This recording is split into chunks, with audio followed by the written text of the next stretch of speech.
আচ্ছা আপু, আপনি তো সবাইকে সবসময় প্রশ্ন করেন, আমি দেখলাম বা দেখি।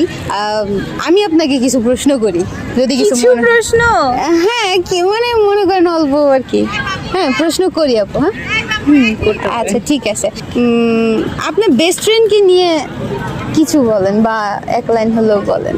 আমার বেস্ট ফ্রেন্ডকে নিয়ে বলার মতো কিচ্ছু নাই। আমার বেস্ট ফ্রেন্ড আমার বেস্ট ফ্রেন্ড, তার মতো হয় না।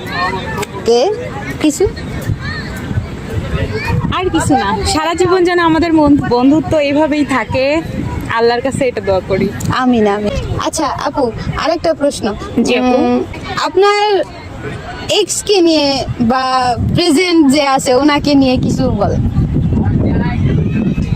আমার প্রেজেন্ট নেই, এক্সও নেই, পাস্টও নেই, প্রেজেন্টও নেই। তবে এতটুকু বলতে পারি যে যে জীবন থেকে চলে গিয়েছে আল্লাহ অবশ্যই ভালোর জন্যই নিয়ে গিয়েছে। আল্লাহ আমার ভালো চায়, তাই মানে তার মতো মানুষকে আর আমি দুই চোখে দেখতে চাই না, দুই চোখে না। আল্লাহ যেন আপনার মনোকামনা পূরণ করে। এই আশায় আজকের পর্ব এখানেই শেষ।